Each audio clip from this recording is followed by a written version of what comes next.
Добрый день, или вечер, или ночь, или, может быть, утро.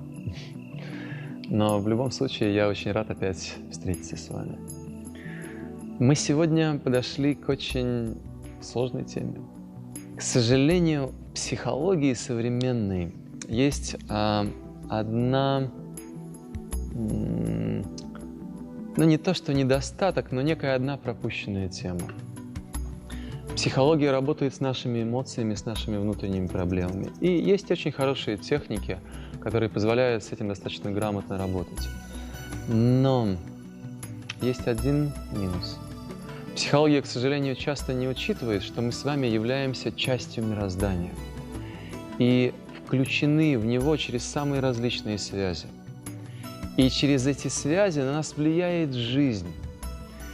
Сегодня наша с вами задача понять, как происходит это влияние, и научиться создавать более чистое отношение с жизнью.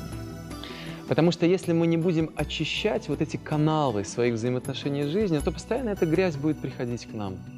И что бы мы ни делали на уровне психологии, как бы ни заботились о своих эмоциях, как бы ни решали какие-то внутренние проблемы, но вот по этим тонким каналам, через которые мы связаны с мирозданием, с жизнью, будет приходить негативная энергетика.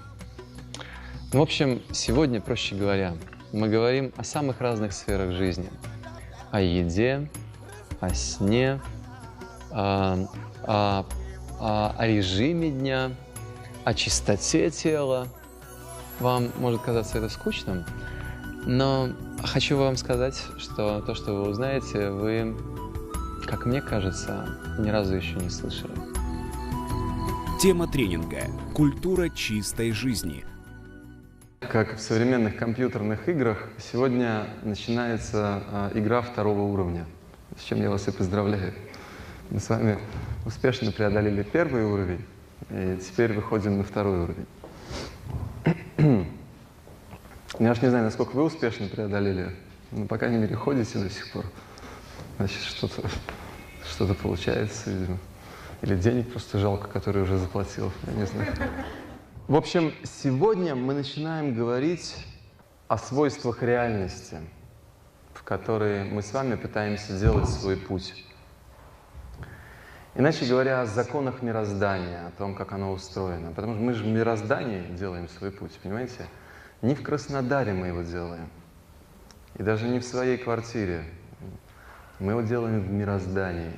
Потому что и нашу квартиру, и Краснодар, и все остальное пронизывает законы мироздания. И они везде одинаковые. В Америке, в России.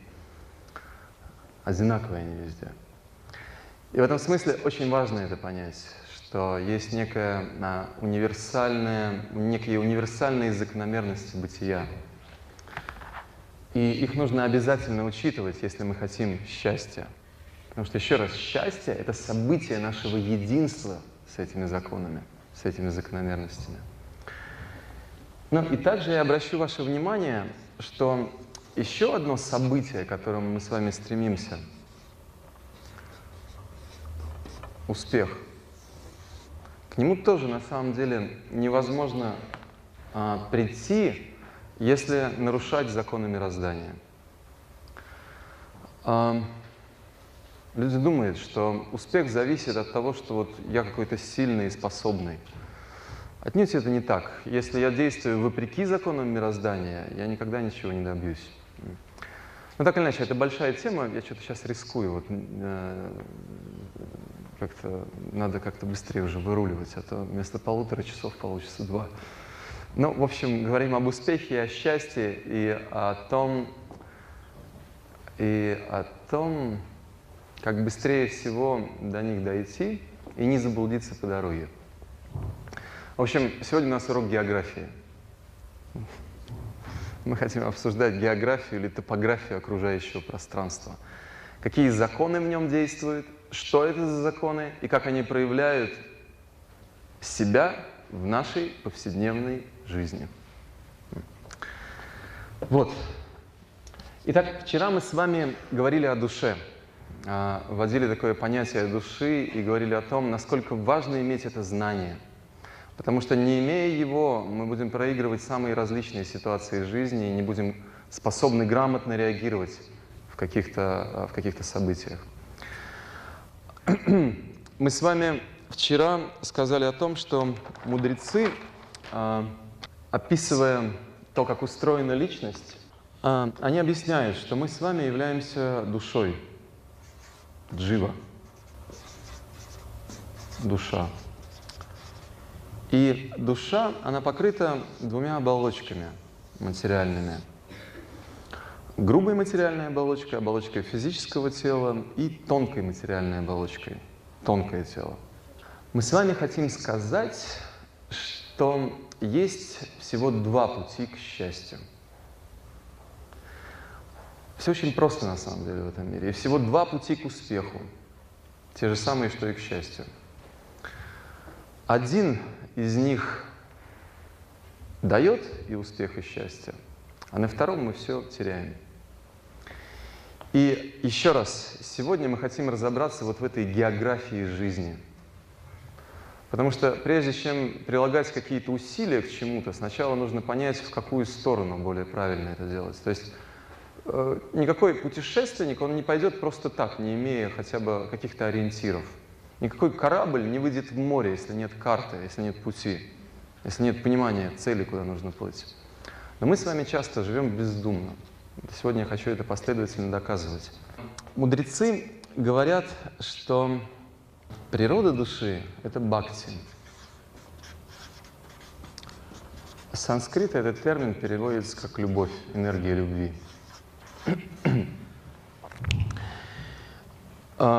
И когда мудрецы описывают вот эту особую энергию, энергию бхакти, из которого состоим мы, как душа, они говорят, что одно из самых принципиальных и главных качеств этой энергии — это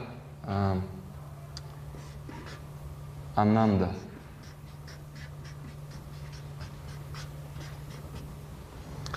И ананда — это не что иное, как счастье. Ананда — это одно из качеств вот этой энергии любви. И мы это знаем на самом деле. Когда мы что-то любим, мы испытываем блаженство, счастье. Всегда любовь, она связана с проявлением этого качества. Счастье, блаженство. Это неотъемлемое свойство энергии любви. Так, зачем мы стали с вами про это говорить? Потому что есть два пути к счастью. Один из них, самый распространенный, состоит в том, и мы на самом деле все идем этим путем, состоит в том, что мы считаем, что для того, чтобы быть счастливым, что нужно, в том числе и в отношениях мужчин и женщин? Да, верно, нужно брать. Иначе говоря, этот путь к счастью или концепция счастья. Счастье. Первое – это концепция обладания.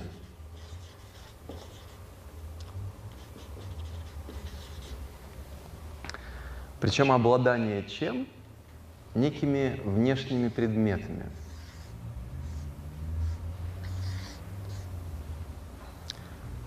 Ну, мало. Я могу еще нарисовать. Дом, сотовый телефон, очень хороший какой-то, авто, ну и так далее. Разные предметы бывают. Причем, заметьте, у нас подсознательно есть убеждение, чем большим количеством вещей я буду обладать, тем более счастливым я буду. И, собственно, стремление к деньгам, оно связано именно с этой концепцией. Зачем деньги-то нужны? Для того, чтобы обладать большим количеством разных предметов, иметь возможность их менять, покупать более дорогие, какие-то престижные вещи. Это вот эта концепция обладания.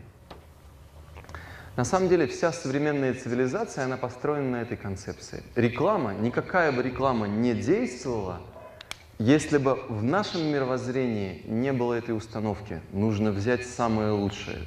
То, чего у людей мало пока. А у меня это будет. И вот если у меня это будет, то я буду счастливым. Итак, вот эта концепция. Неплохая концепция, на самом деле. Единственное, что мы должны заметить, что эта концепция счастья, она связана с пониманием, что я — это вот это материальное тело.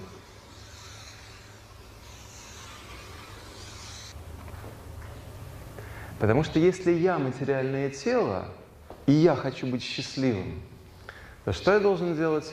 Я должен удовлетворять все потребности своего тела. Вот эти щупальца, которые тянутся во все стороны. И к мужчинам, и к женщинам тоже тянутся. Неплохая концепция, на самом деле.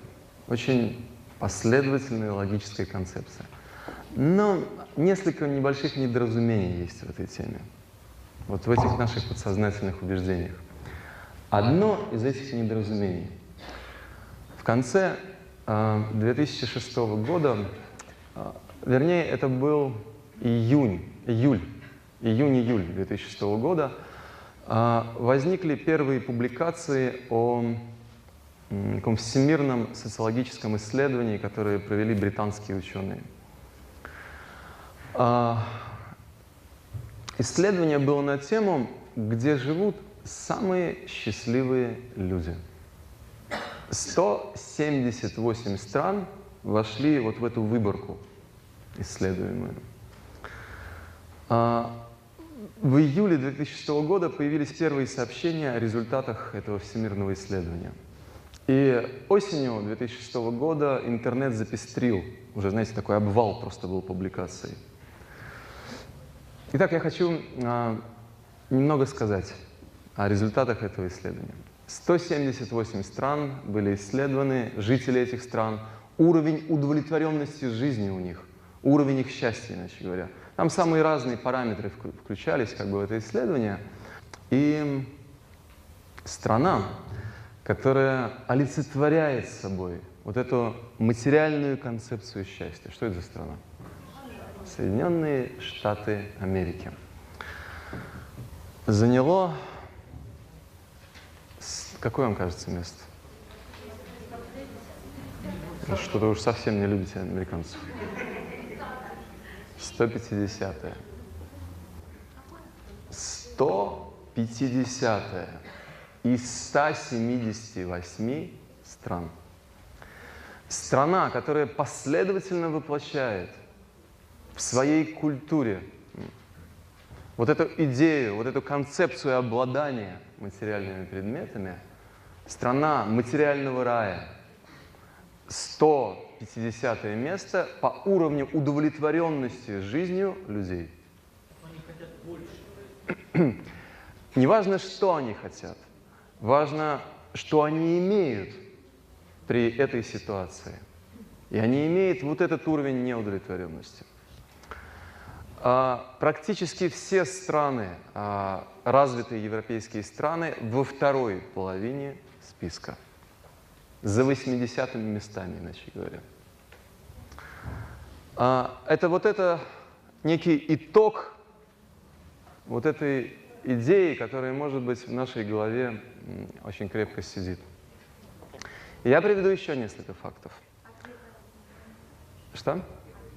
Первое место. Первое место заняла страна Вануату.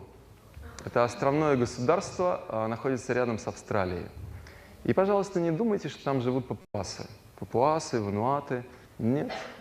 Например, одно из сообщений по поводу этого островного государства, там около 200 тысяч людей живет на разных островах. Год назад они перевели все автомобили в своей стране на бензин, который делается из кокосового масла. Почему? Потому что очень экологично. Абсолютно экологичный бензин, не загрязняет среду. Это просто одно из таких вот примеров по поводу этой страны. Несколько еще фактов относительно вот этой самой концепции счастья, которое живет в наших головах, сердцах и во всех остальных частях тела.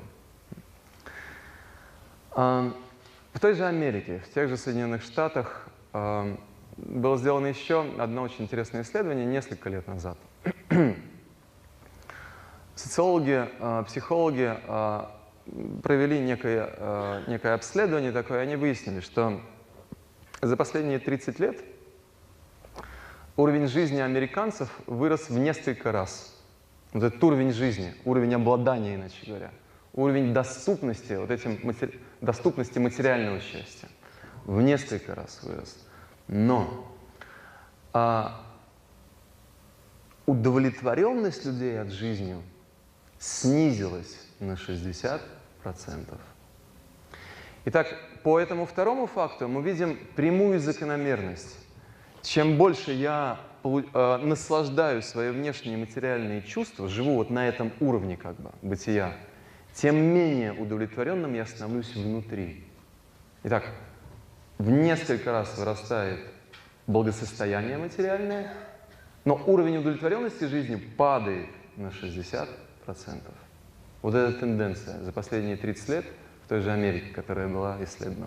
Ну и самый последний факт. Процент самоубийств среди самой богатой прослойки в Японии самый высокий среди всех остальных слоев населения. То есть, иначе говоря, самоубийство у самых богатых людей Японии, вот этот процент, он более чем во всех остальных слоях населения. А недавно была очень интересная передача про Ален Делона. Я не знаю, никто ее не видел, когда его с почетом провожали, вот этого знаменитого артиста, у которого там громадные состояния, который имел все, что возможно. И что он сказал перед камерами? Он сказал: у меня было все. Слава, деньги, все, что только возможно, я имел. Но сейчас, имея все это по-прежнему, я все чаще и чаще задумываюсь о самоубийстве. Итак, это тоска, с которой живут очень многие люди, которые идут как бы вот в этой веренице, которая их тянет. Знаете, такая мода общественная. Здесь счастье. Но вот результат, который накапливается внутри, итог, который мы с вами получаем. Итак, это первая концепция счастья. Она связана с пониманием, что я являюсь вот этим материальным грубым телом, и для того, чтобы стать счастливым, мне нужно наслаждать чувства этого тела. Какая же вторая концепция? Какая альтернатива этому существует? Итак, вот эта концепция обладания, она связана с пониманием: я — материальное тело.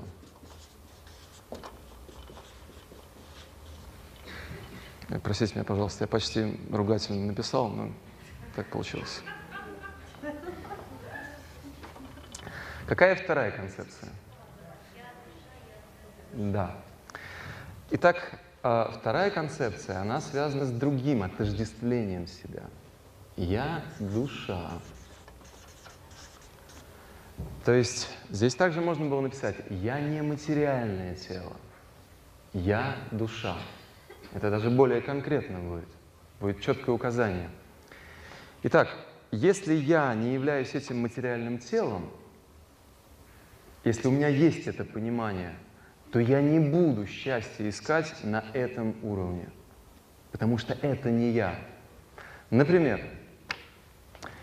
если вы сидите в автомобиле, и вы проголодались, чувство голода есть, неудовлетворенности такое. Если вы, сидя в автомобиле, считаете: я автомобиль, и у меня есть эта неудовлетворенность, то что вы будете делать? Вы будете кормить автомобиль. Ну и как? Ваша неудовлетворенность пройдет?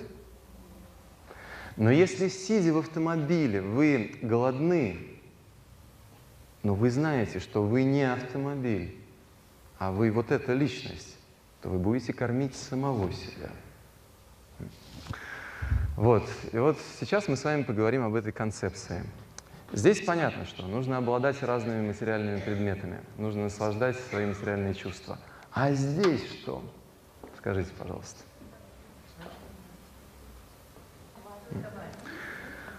Ну, на самом деле, мы не сможем сейчас записать с вами предельную формулировку этой концепции, потому что нужно еще оторваться немножко, разбежаться и взлететь, и только потом у нас будет возможность обсуждать эти предметы уже. Понимаете, в свободном полете они только обсуждаются. Они не обсуждаются на Земле. Сначала нужно оторваться. Поэтому сегодня мы напишем некую такую промежуточную формулировку. Если здесь обладание, то здесь несколько иная концепция.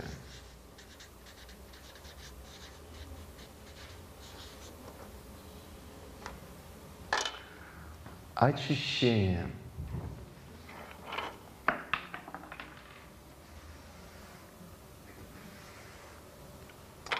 Очищение чего? Вот именно вот этих материальных оболочек. Итак, на уровне второй концепции мы понимаем, что являемся вот этой вот духовной частичкой. И эта духовная частичка, она уже обладает счастьем. Более того, она состоит из энергии счастья. И все, что ей мешает ощутить это и осознать, это вот покрытие, которое ее покрывает. И поэтому, чтобы раскрыть эту энергию, что нужно сделать? Нужно вот это покрытие очистить, чтобы сквозь него вот эти лучи счастья, они стали проявляться. Вот. И в связи с этим очень интересным и загадочным путем, о котором мы даже и не знали, что он существует, но, по крайней мере, мне хотелось показать, насколько важно понимание, что я душа. Потому что если мы это не знаем, все будет неправильно. Мы изначально уже идем не туда. Мы уже счастье ищем не там. Представьте себе человека, который хочет найти иголку или какой-то предмет и ищет его не в той комнате. Да сколько бы он усилий там не предпринимал, там нет этого предмета просто, он в другой комнате лежит. Поэтому в географии жизни очень важно не делать ошибок. Нужно иметь верный путь с самого начала. В этом состоит разум. Итак, вот в связи с этой второй концепцией мудрецы объясняют, что вот эти вот материальные оболочки, которые нас с вами покрывают, они могут быть на 3 разных энергетических уровнях.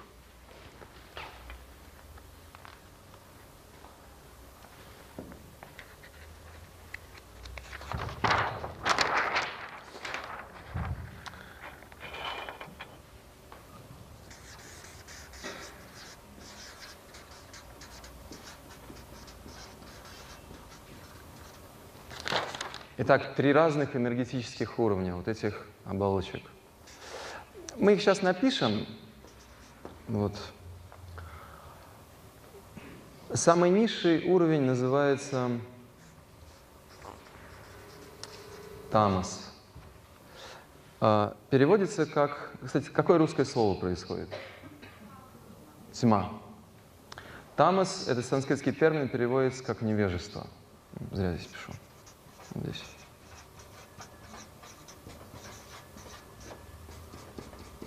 Невежество. Более высокий энергетический уровень называется раджас. Раджа, есть такое слово на Востоке. Царь. То есть с царем всегда связаны неуемные желания, страсть. Так переводится раджас. И, наконец, самый высокий энергетический уровень мудрецы на санскрите называют саттва. Переводится как благость.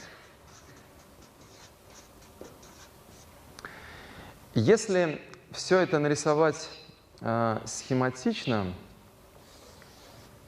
давайте вернемся к этой схеме нашей с вами изначальной, то вот это вот энергетический уровень, на котором существуют вот эти вот материальные тела, тонкое и грубое, это самое плотное материальное покрытие. Если это рисовать, то я должен нарисовать такую очень густую, очень плотную среду материальную. Уровень раджас с точки зрения энергетики, мы сейчас говорим просто об этом, это более чистая среда, более разреженное пространство. Мы рисуем это таким образом. И, наконец, уровень саттва, если наши тела существуют на уровне саттва, на уровне этой энергетики, то это самое разреженное пространство. Мы должны нарисовать так. А какое это отношение имеет к нам и вообще вот к счастью? А очень простое. Давайте поймем все очень просто, потому что знание очень очевидное и простое на самом деле. Просто нужно понять эту очевидность. Итак, если есть лампочка, горящая лампочка, и она в темной комнате, и эту горящую лампочку покрыли таким плотным сукном, ну, какой-то шинелью покрыли такой, или пальто из такого плотного какого-то, плотное, толстое шерстяное сукно. Итак, если горящую лампочку в темной комнате покрыли таким сукном, то что будет? Что будет в темной комнате? Ничего не будет. Вот это покрытие, оно полностью поглощает эту энергию света. Все, как будто этой энергии вообще нету. И это то, что чувствуют люди, которые живут на этом энергетическом уровне. Люди просто страдают. Нет просвета. Есть такая, знаете, вот фраза. Беспросветная жизнь. Света нету. Одни мучения и страдания. Такой только терпеть, вот она жизнь. Но если ту же самую лампочку, вот она наша лампочка, светящаяся, в темной комнате покрыть таким красивым шелком, блестящим, красивым шелком. Какая-то плотность у него есть, но тем не менее. То что будет в темной комнате? Будет полумрак, потому что вот это более разреженное покрытие, оно уже пропускает сквозь себя свет. Иначе говоря, здесь начинают появляться вот эти лучи, вот этой внутренней энергии. И здесь человек уже испытывает какое-то удовлетворение от жизни. Уровень раджаса или страсти — это уровень, когда человек испытывает удовольствие просто от жизни. То есть у него есть какие-то, ему доступны какие-то наслаждения, какая-то свобода, финансы есть, отношения. Ну что-то такое есть, безусловно. Но это лишь второй уровень. Теперь саттва. Если ту же самую лампочку в темной комнате вы покрыли легкой тюлью, вот они на окнах висят, тюлевые покрытия, то что будет? Будет свет во всей комнате. Потому что тюль, он не сдерживает свет. Это такая очень разреженная среда. Свет легко проходит сквозь него. И вся комната озаряется светом. Итак, это то, что реально испытывает человек здесь, находясь на этом уровне.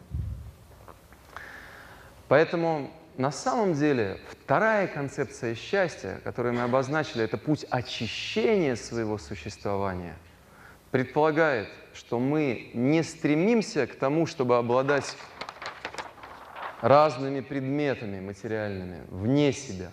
А что мы делаем? Мы просто вот эти покрытия наши материальные очищаем, поднимаем уровень их энергии, чтобы они перестали сдерживать вот этот внутренний свет, вот эту энергию счастья, которая внутри нас. Вот и все, на самом деле. Как странно, что нет бурных аплодисментов.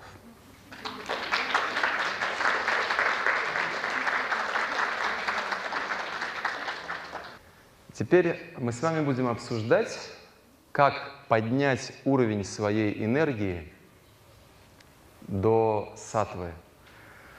И будем это обсуждать для самых различных сфер жизни. Просто наш быт. Потому что это знание, оно должно стать культурой нашей жизни. Культурой нашей жизни. Вот. На самом деле, сегодняшняя тема, которую мы начали обсуждать, называется Культура чистой жизни.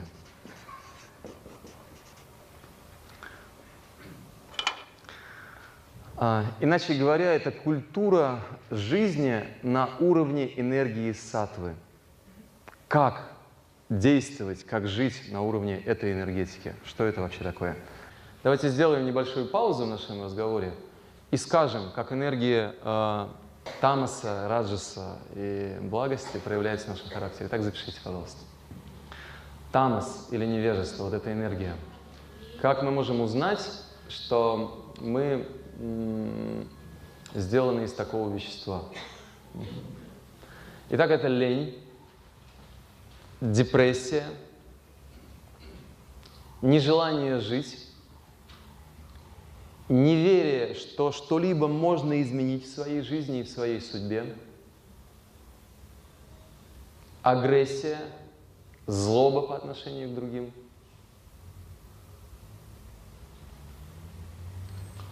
Итак, вот это все энергия невежества. Вам встречались люди, которым вы говорите, что вот, ну сделай вот это, и твоя жизнь изменится. Вот сходи туда или почитай вот эту книгу, там есть все. И человек, он грубо начинает на вас наезжать. На самом деле, отстань от меня. Он не верит даже в то, что что-либо может измениться. Вот это энергия тамаса. Энергия раджаса или энергия страсти, как она проявляется, как вот эта энергетика проявляется в нашем характере. Итак, это активные материальные желания. Кстати говоря, в случае невежества человек не хочет ничего добиваться. У него нет вообще никаких стремлений. Можно добавить, там, это важный тоже параметр. Итак, в страсти стремления появляются. Человек хочет добиться чего-то в жизни, он ставит перед собой какие-то цели. Если в невежестве человек просто живет как получится, без всякой цели и смысла, то в страсти у человека есть цели, у него есть желание, он хочет утвердиться, добиться чего-то, чего-то заработать, чего-то, что-то построить, у кого-то что-то отнять, ну и так далее.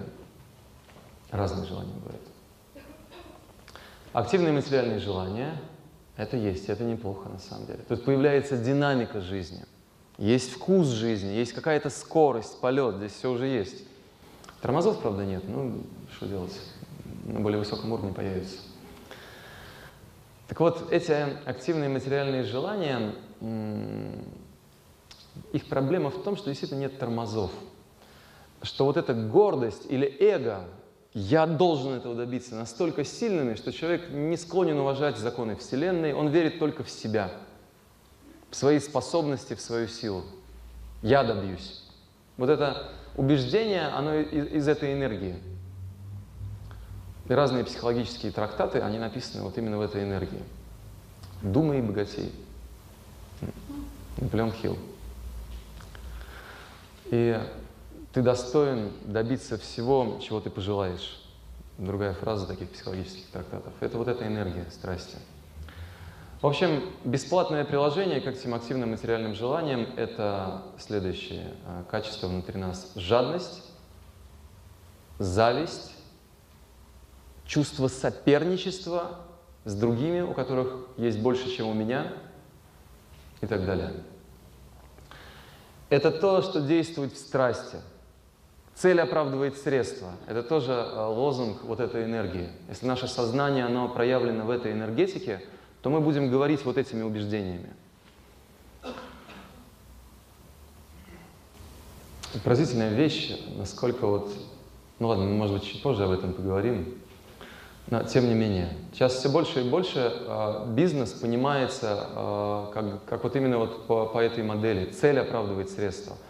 Можно разорвать любые отношения, кинуть любого своего партнера, с которым я уже долго сотрудничаю, ради более высокой прибыли какой-то, которая там где-то меня манит. Вот эти убеждения современного бизнеса.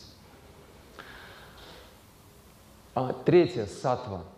Как в нашей психологии она проявляется, какими качествами? Это спокойствие, это умиротворение, это глубокое понимание своих собственных личных ценностей и своего предназначения в том числе.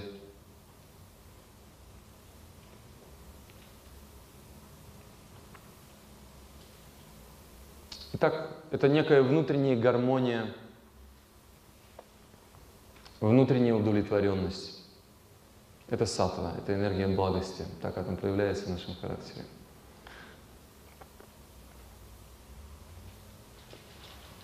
Первая сфера нашей жизни, которую мы рассмотрим, это режим дня.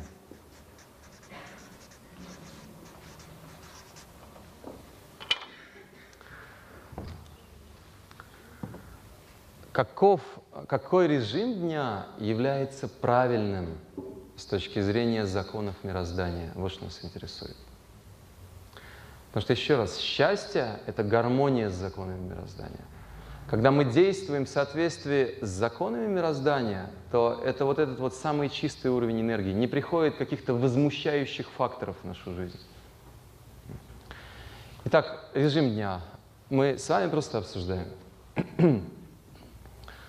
Хотим мы с вами или нет, но наше с вами тело, оно определенным образом устроено, и оно подчиняется определенным правилам. Как, скажем, если выпускают какой-то прибор или какой-то предмет, то обычно есть инструкция, как пользоваться этим прибором. Так вот, для этого тела, в котором мы с вами живем, тоже есть инструкция, как правильно им пользоваться. И для режима дня в том числе она есть. Хотим мы с вами или не хотим. Но физиологам, всем физиологам на самом деле, известен тот факт, что в течение ночи различные органы нашего тела, они отдыхают. Ночь на самом деле это особое время, когда все функции нашего организма, они отдыхают. В течение дня они активно действуют. В течение ночи они восстанавливаются. Печень, почки, легкие в разное время ночи, они отдыхают последовательно. Не все сразу, потому что это было просто состояние смерти. По очереди.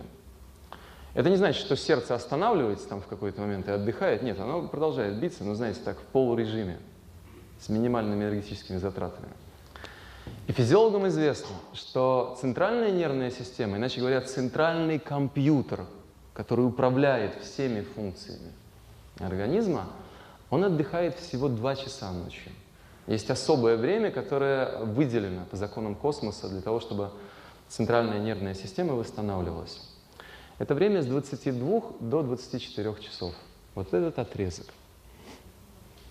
Что это означает для нас с вами? Знаем мы этот факт или не знаем? Но если мы ложимся спать позже 22 часов, это означает, что мы не даем времени достаточного для своей центральной нервной системе, чтобы восстановиться. Если мы ложимся с серьезным запаздыванием после этой границы 22 часа, то еще больше времени крадем у своей центральной нервной системе, чтобы она могла восстановиться. Что это означает?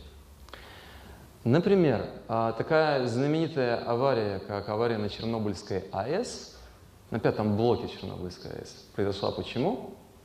Потому что компьютер, который управлял этим блоком, он дал сбой, и все пошло в разнос. Итак, если центральная нервная система не восстановилась полностью, она будет давать сбои. Хотим мы с вами того или не хотим. Это просто очевидный факт жизнедеятельности нашего организма. Поэтому первое правило, связанное с режимом дня, что если мы хотим просто, чтобы наше тело было здоровым, и чтобы оно могло просто наслаждаться жизнью и добиваться чего-то, иметь энергию для достижения чего-то в этом мире, нужно, чтобы оно восстанавливалось. В молодости, может быть, не так сильно заметны вот эти вот это проблемы, что ли. Мы можем ложиться спать когда угодно, да? И через сверхнапряжение организм, он восстанавливается. Но мы точно должны знать, что каждый такой факт, каждое такое событие, каждое такое действие, которое мы совершаем, оно крадет из банка нашего здоровья громадные суммы, из нашего будущего здоровья. У меня на программе был один интересный пример. Я часто его рассказываю. Молодой мужчина, лет 27, может быть, 28, я объяснял эту тему, как-то мы шли-шли, и вдруг он поднимает руку и говорит: я хочу рассказать свою историю. Очень такое тело, такое высокое, плотное такое тело. Было видно, что он занимался спортом, хотя чувствовалась какая-то, вот, знаете, такая рыхлость во всем теле.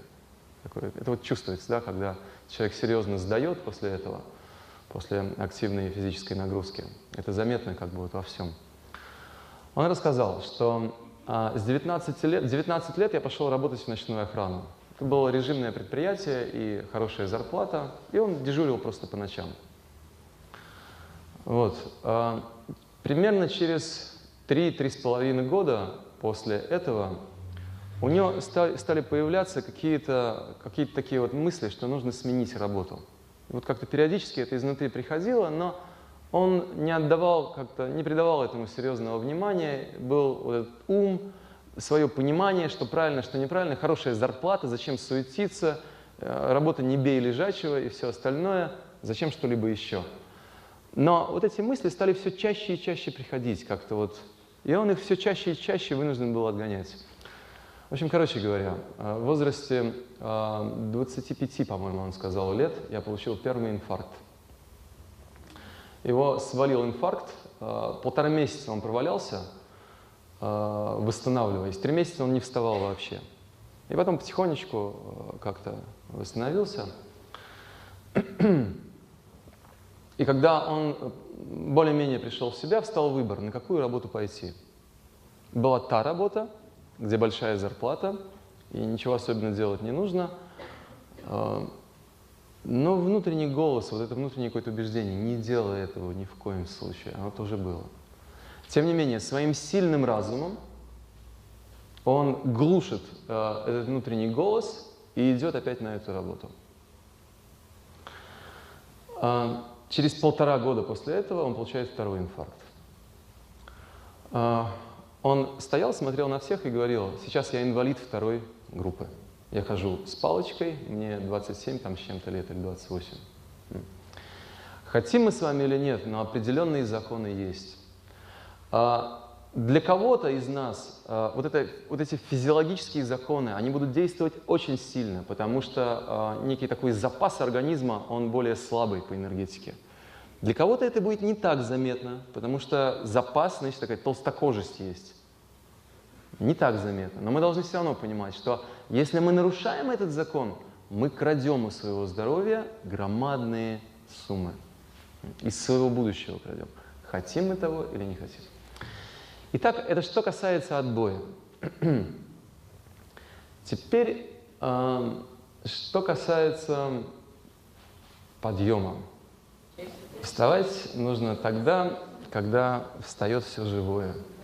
А все живое встает, хотим мы того или не хотим, но с восходом солнца. Понаблюдайте просто, понимаете? Все муравьи, все тараканы, все ящерицы вылазят из своих нор. Все, я не знаю, там белки, бурундучки, носороги и все остальные тоже вылазят. Вот. Все птицы начинают вылетать, цветы начинают распускаться и раскрываться.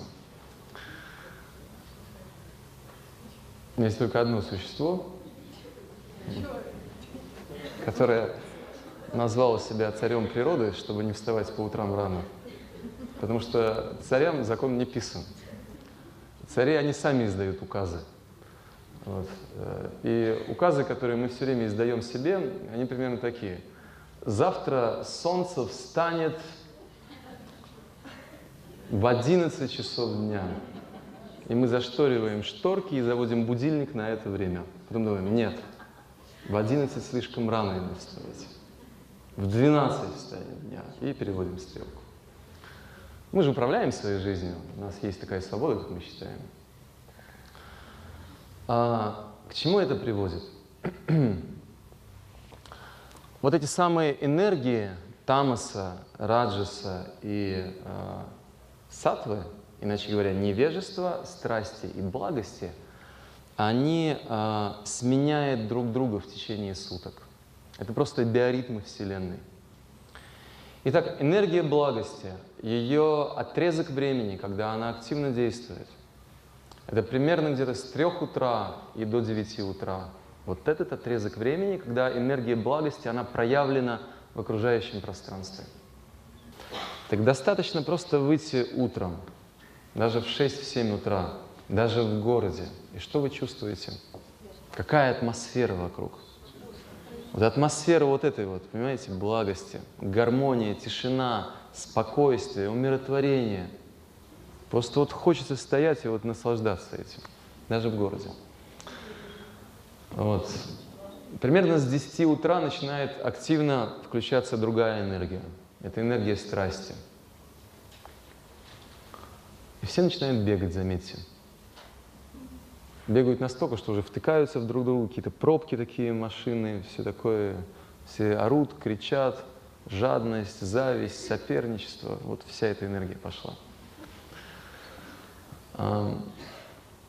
И вечером, примерно с 5-17 часов вечера, начинает действовать энергия тамаса. Все больше и больше начинает проявляться.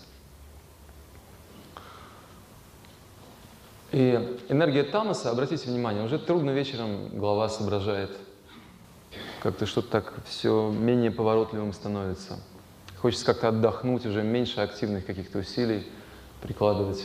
Энергия тамаса, невежества, когда такое покрытие как будто набрасывается на нас. Поэтому, если мы с вами не встаем рано, то мы с вами просто просыпаем время, когда можно встать и буквально зачерпнуть вот эту энергию благости. Понимаете? Я рано встаю, я буквально своим организмом зачерпываю вот эту энергию, которая разлита везде. Вот что такое ранний подъем. Чем раньше вы встаете, чем больше вы зачерпываете эту энергию. Вот принцип. Ну вот общая схема, на самом деле. Есть хорошая русская поговорка, кстати, говоря, на эту тему. Кто рано встает, тому Бог дает. Так оно и есть на самом деле. Я в начале нашей встречи сказал, что психология есть одна некая такая пронизывающая все ее пространство проблема. Хочу сейчас привести первый пример. Итак, есть множество техник освобождения от стресса, поддержания внутренней гармонии, умиротворения и все прочее. Если вы просто не накапливаете энергию благости, то все эти техники, как бы вы изощренно их ни делали, они будут давать временный, сиюминутный результат. Что-то случилось, какое-то спокойствие пришло, и через 15 минут оно опять исчезло. Потому что энергия благости – это вот эта гармонирующая энергия. Если она просто у вас есть, то вы автоматически спокойны. И никакие вам методики борьбы со стрессом просто не нужны. Итак, проблема, которая есть в психологии, это проблема вот этой оторванности от законов жизни. Специалистам, практикам кажется, что достаточно просто повлиять на эмоции и на ум, и все там сразу придет в гармонию. Но еще раз, человек – часть мироздания. И если человек нарушает вот эти законы мироздания, в которых он живет, то все то, что он будет достигать на уровне психологии, будет разрушаться вот этими реакциями. Итак, мы с вами очень кратко обсудили тему режима дня. Мы сказали о том, когда имеет смысл ложиться спать, когда вставать. Вы спросили совы и жаворонки. Я на это не ответил. Вот, собственно, что мы с вами обсудили.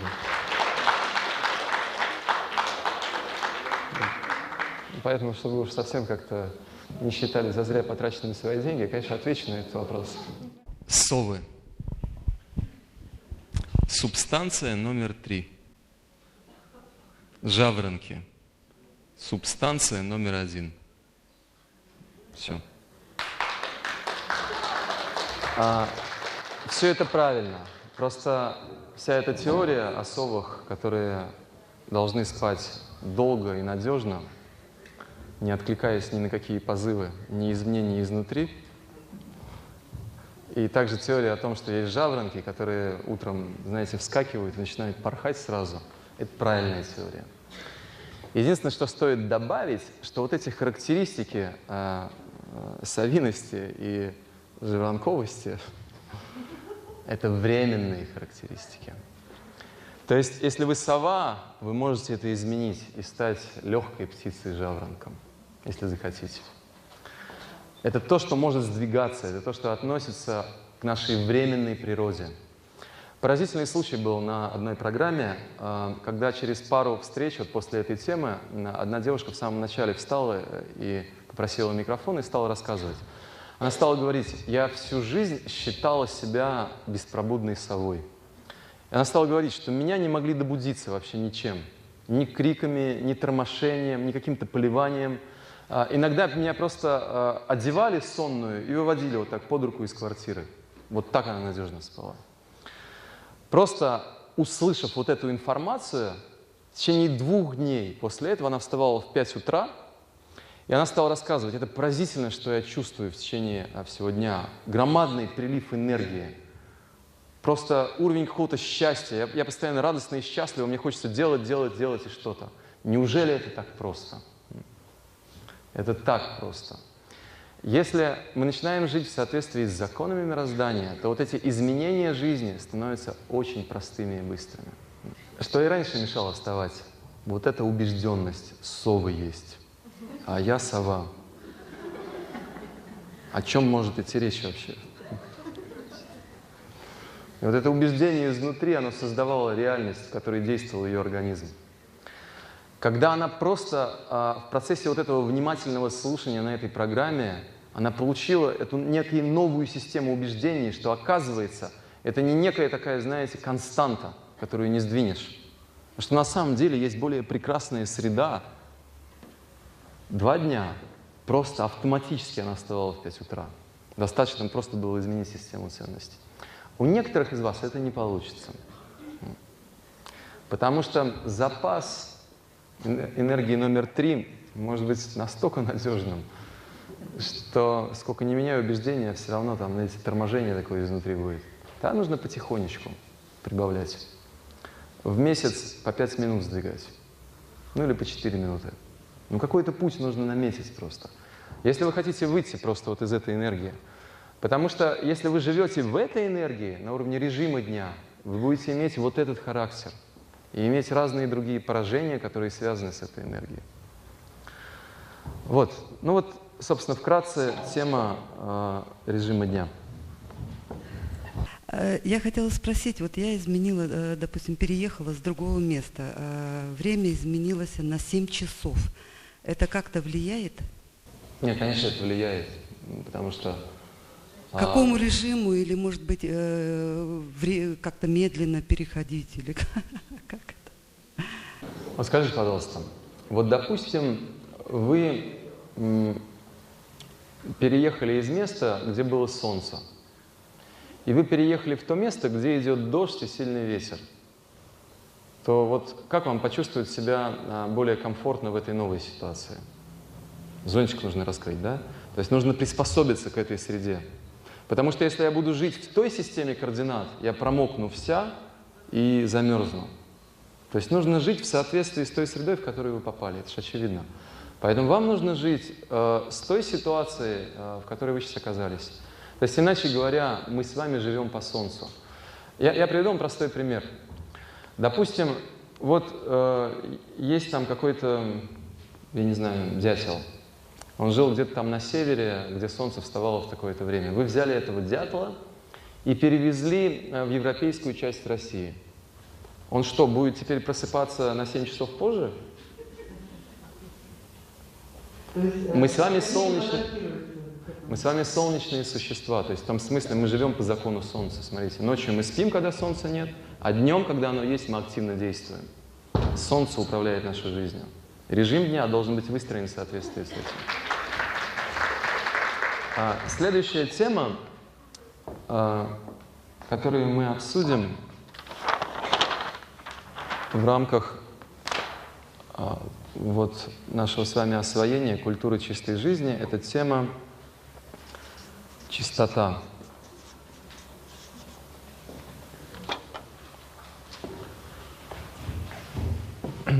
Итак, чистота. Итак, снова у нас с вами такая физиологическая сегодня встреча, видимо. Физиологический факт, что в течение ночи наш с вами организм, он освобождается от шлаков. Поэтому с утра хочется в туалет сходить и все остальное.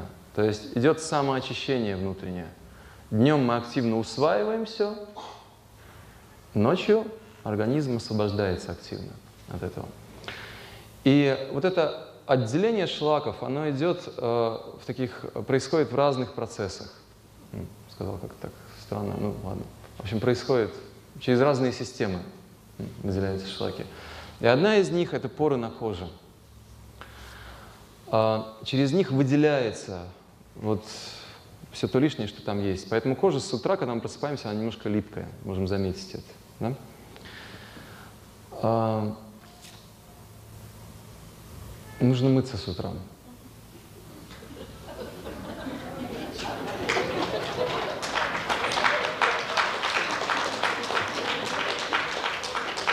Не просто мыть вот отдельные части тела, чтобы что-то разглядеть в зеркале. Нужно мыть все тело, потому что тело, оно трудилось. Оно трудилось. Вот. А если мы этого не понимаем, то... Ну, сейчас мы до этого дойдем, да. В общем, что такое мыть? С мылом его мыть надо. Потому что липкое же сало, оно не смоется так. Теплой водой и с мылом. Не раз в неделю, а каждое утро. Нужно соответствовать просто вот этой вот естественной физиологии своего организма, а не придумывать какие-то новые правила. Не быть этими царями, которые издают эти вторые указы теперь. Буду мыться раз в неделю. Парфюмерия, знаете, как возникла? Она возникла во Франции в 17 по-моему, веке. В общем, в этих самых замках, где были эти фрейлины, вот, там туалетов не было, это само собой. Там тазики у них стояли за ширмочками. Вот, там душев тоже, этих самых, душевых тоже не было. Вот. То есть они не мылись там вообще. И откуда возникли все эти духи, они просто себя припрыскивали, чтобы не совсем как-то так, чтобы как-то мужчины и женщины все-таки имели возможность какой-то наслаждаться. Вот. Не нужно себя припрыскивать, нужно просто мыться. Вот. Если мы с вами не помылись рано утром, то в 9 часов, это вот когда из благости организм начинает входить в энергию раджаса, он начинает иначе функционировать. И, например, физиологам известно. То есть идет перестройка организма, он в новую энергию входит, понимаете? Это новая энергетическая буквально реальность, в которую он входит. Он весь начинает перестраиваться на другой режим. И физиологам известно, например, что примерно с 9 утра кожа до этого, она как бы выделяла из себя. Примерно в 9 утра процесс начинает меняться на обратный, она начинает всасывать. То есть если вы не помылись до 9 утра, то все свое ношу с собой, называется. Все то, что организм выделил, вы назад опять взяли. Я на одной программе заметил одну очень хмурую девушку. То есть она не только зевала, но она что-то прям все как-то становилось такой более и более тяжелый взгляд по мере моего рассказа. В конце концов, она не выдерживает как-то вот и так выкрикивает просто. А что мне делать? Я в 10 утра встаю. А вы сказали, что до 9 нужно мыться. И я, признаться, просто почувствовал какую-то даже растерянность. Я просто даже не знал, что ей ответить. Вот. Но потом как-то что-то вот изнутри пришло какое-то такое очень глубокое понимание этой темы. Я ей сказал: ну а что вы беспокоитесь? Просто до 9 вставайте, мойтесь, а потом опять ложитесь. То есть законам Вселенной нужно как-то соответствовать. Как-то приспосабливаться нужно. Что делать? Ну, в общем, теплой водой и мылом мы смываем вот эту вот грубую материальную грязь. Но помимо нее есть еще тонкая грязь. Это загрязненность тонкого нашего тела. Поэтому с утра, когда мы просыпаемся, у нас такое тупое сознание. Вот эта грязь тонкая, тонкая энергетика грязная. ничего не соображаем, как-то трудные такие движения какие-то, пытаемся понять, зачем вообще все это нужно и все остальное. Вот. У прохладной воды есть удивительное свойство. Она очищает тонкое тело.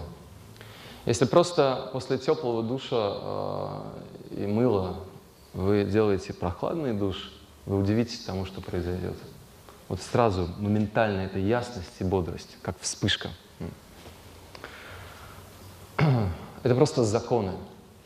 Законы реальности, в которой мы живем. Они очевидны и простые. Сегодня мы говорим об очень простых вещах. Просто культура, элементарная культура чистой жизни. Поэтому прохладный душ — это очень хорошо.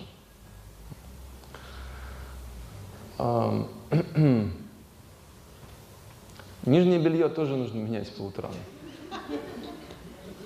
Не раз в неделю, всматриваясь и вглядываясь в его состояние. Нужно просто опираться на знание о том, что оно впитывало всю ночь и предыдущий день. Оно уже прилегает к телу. Поэтому нужно просто сменить его каждое утро. Не экономьте на этих вещах. Вечером, когда вы приходите, в течение дня вы соприкасаетесь с этой энергией страсти и невежества очень активно. Поэтому, когда мы приходим вечером домой, у нас есть вот эта усталость, какое-то нежелание что-либо делать и все остальное.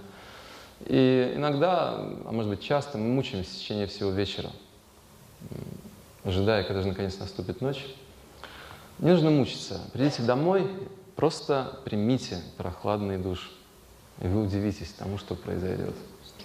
Потому что вот всю эту энергию, которая сидит в нашем сознании, вот эта низкая, грубая энергия тамаса и раджаса, просто прохладная вода, она смоет несколько секунд. Просто делайте это. Нет смысла страдать в этом мире. Нужно знать, как он устроен, и правильно просто действовать. Эти правильные действия — это контакт с чистой энергией мироздания, с энергией благости. Если мы живем в соответствии с законами мироздания, то мы живем на этом энергетическом уровне. И мы автоматически получаем те качества, которые связаны с этой энергетикой. Таков принцип. Вот. Но вот эта тема чистоты, в основном мы с вами, правда, сказали о чистоте тела. Вот. Но давайте также скажем о том, что нужно, чтобы среда, в которой мы живем, она тоже была чистой. Потому что если у вас просто беспорядок и грязь дома или на рабочем месте, то это тоже определенная энергия, и вы контактируете с этой энергией. Это энергия невежества, как минимум. Вернее, не минимум. В общем, невежество и страсти. Невежество прежде всего. И если вы контактируете с этой энергией, эта энергия входит в вас просто, этот контакт. Эта энергия переходит в вас, и она пронизывает вас. И вы получаете ее качество. Поэтому среда, в которой мы живем, она должна быть чистой, она должна быть уютной, она должна быть красивой, она должна быть свободной. В общем, читайте книжки по фэн-шуй, хочу я сказать. Как мне один человек интересно сказал, он женился, мой такой друг хороший, где-то года 2 назад, и его жена, она такая поклонник фэн-шуя. И она сразу там дома стала все это расставлять, там какие-то вазочки, какие-то колокольчики, что там еще, весь дом вот превратился в какой-то такой замок. И в конце концов он что-то пытался с ней бороться, как-то ему как-то совершенно все это было непонятно зачем нужно, он такой просто практичный человек, тут какие-то финтифлюшки везде висят непонятные. И в конце концов, когда мы с ним общались, он сказал: вообще вот я понял, что такое фэн-шуй. Фэн-шуй — это просто порядок. Так оно и есть на самом деле, потому что если вы следуете этим рекомендациям, то вы получите некое такое очень гармоничное пространство жизни, энергетически просто гармоничное. Вот. Но еще есть один уровень чистоты, безусловно, это чистота мыслей. Мы не будем сейчас это подробно обсуждать, потому что на самом деле предыдущие встречи мы очень подробно об этом говорили. Чистота помыслов, мыслей. На самом деле мы эту тему очень подробно обсуждали чуть раньше. Третья тема.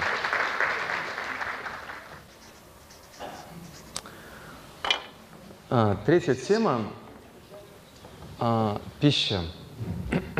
Хочу сделать несколько очень вдохновляющих сообщений. Есть несколько продуктов, которые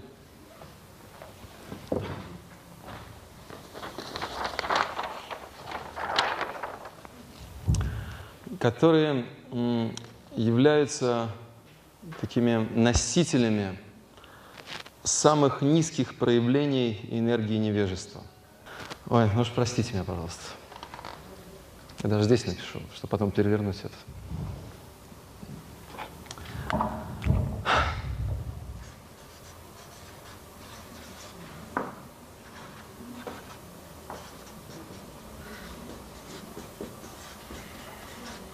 Ну, это вот основные продукты. Мясо, алкоголь.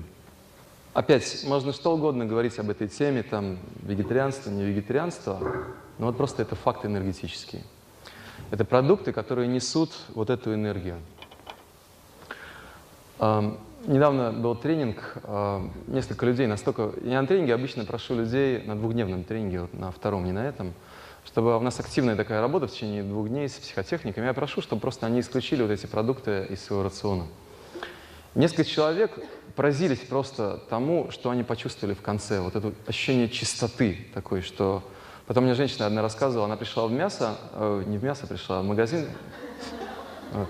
И она смотрит на этот прилавок, где это все лежит, и у нее просто непонимание. Непонимание, то есть что она раньше делала у этого прилавка. Просто вот такой внутренний просто вот некий импульс. Так или иначе, это продукты вот этой энергии. Я не к тому, что нужно это бросить срочно, потому что это тоже будет не очень разумно, но сейчас просто мы обсуждаем некий путь. Вот, я хочу назвать еще 2 вещества, которые тоже очень сильно несут вот эту энергию невежества. Это табак и наркотики.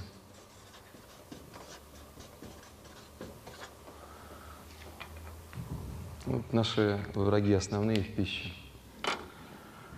Почему мы с вами говорим об этом? На Востоке есть одна очень хорошая поговорка. «Я есть то, что я ем». Мы едим определенную энергию, не бифштексы мы едим энергию. И вот какую энергию мы едим, такой энергией мы и становимся.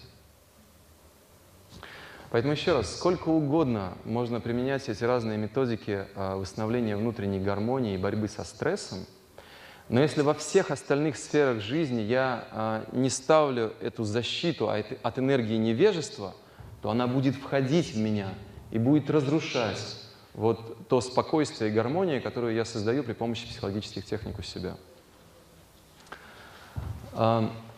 Очень интересно, что мудрецы, описывая вот эту энергию невежества, они говорят, что она обладает 2 качествами. Первое качество – она обволакивает личность. На тонком плане вот эта энергетика, она буквально обволакивает ее всю. Такая очень вязкая энергия, которая, знаете, вот просто обволакивает. Такой, на энергетическом таком уровне это такая слизь, которая очень плотно покрывает нас. И второе ее качество, после того, как она покрыла всю личность, она стягивает ее еще ниже. То есть еще в более глубокие слои невежества, затягивает туда. Вот почему от этих привязанностей к мясу, алкоголю, табаку и наркотикам так трудно отказаться. Это качество этой энергии. Это практически невозможно бросить, потому что все, мы покрыты этой энергией. Люди говорят, я свободное существо, поэтому что хочу, то и ем. Ну, где же вы свободные существа, если вы не можете от этого отказаться? Где же тут свобода-то? В том-то и дело, что мы становимся рабами этой энергии. Мы начинаем ее обслуживать. 22 сигареты в день. Вот ее позыв. И мы служим этой энергией, когда курим эти 22 сигареты. Где же мы свободные существа? Где же мы выбираем? Здесь выбора нет. В энергии невежества нету выбора. В принципе. Выбор появляется только здесь, в страсти, и еще больше в благости. Здесь его нет вообще.